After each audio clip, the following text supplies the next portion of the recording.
देश भर के प्रमुख धार्मिक स्थलों में चढ़ावे की सुरक्षा, चोरी और नकदी की गिनती को लेकर उठते सवालों के बीच श्री माता वैष्णो देवी मंदिर प्रबंधन ने एक बेहद अहम और बड़ा फैसला लिया है। श्री माता वैष्णो देवी श्राइन बोर्ड अब नकद चढ़ावे की पारंपरिक मैनुअल गिनती की व्यवस्था को पूरी तरह समाप्त करने जा रहा है और अब माता के दरबार में आने वाले चढ़ावे को गिनने के लिए मशीनों का इस्तेमाल किया जाएगा।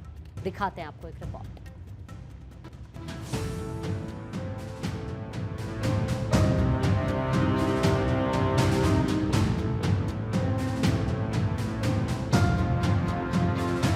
वैष्णो देवी में बड़ा बदलाव, अब मशीनें गिनेंगी चढ़ावा।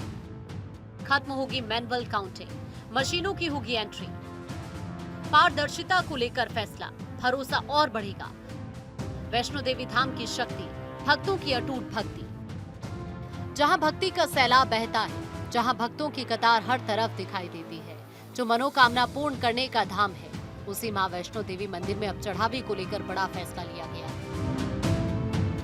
वैष्णो देवी मंदिर में श्रद्धालुओं के चढ़ावे की मैनुअल काउंटिंग अब पूरी तरह बंद हो जाएगी। इसके लिए 2 कैश रिसाइकलर मशीनें यानी CRM लगाई गई हैं। बाकी CRM भी आने वाले दिनों में लगा दी जाएंगी।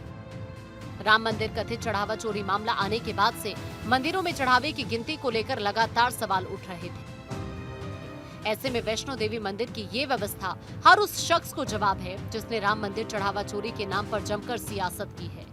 मंदिर के चढ़ावे के प्रबंधन में पारदर्शिता और दक्षता के लिए मैनुअल काउंटिंग बंद करने का सुझाव बोर्ड के एक सदस्य ने बैठक के दौरान दिया था। एक कार्यक्रम के दौरान उपराज्यपाल मनोज सिन्हा, जो श्री माता वैष्णो देवी श्राइन बोर्ड के चेयरमैन भी हैं, उन्होंने कहा कि देश में मंदिर के चढ़ावे को लेकर काफी चर्चा हो रही है।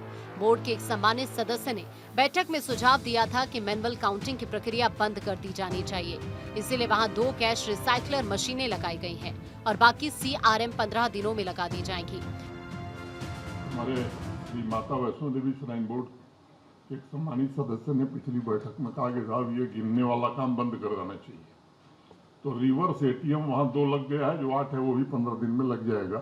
तो ह्यूमन इंटरफेस ही खत्म हो गया है।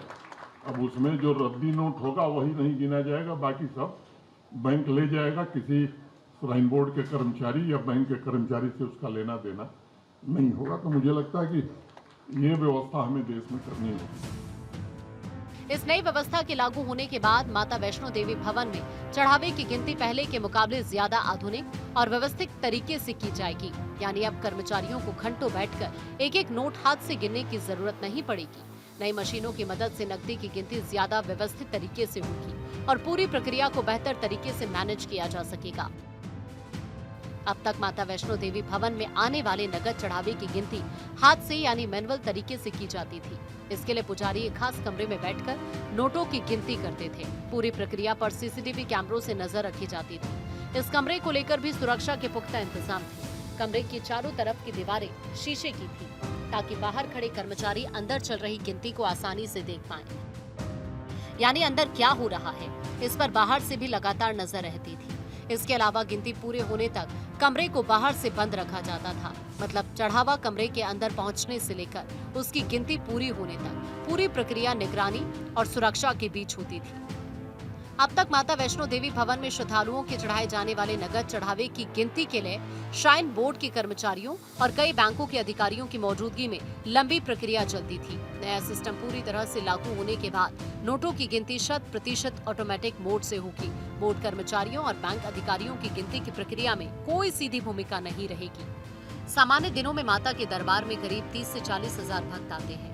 नवरात्रों में ये संख्या बढ़कर 50 हजार के करीब पहुंच जाती है। ऐसे में कितना चढ़ावा मां के द्वार में चढ़ता होगा, इसकी कल्पना करना तक मुश्किल है। साफ है कि ये फैसला भक्तों को उत्साह से भरने वाला जरूर होगा। Bureau report, Bharat 24।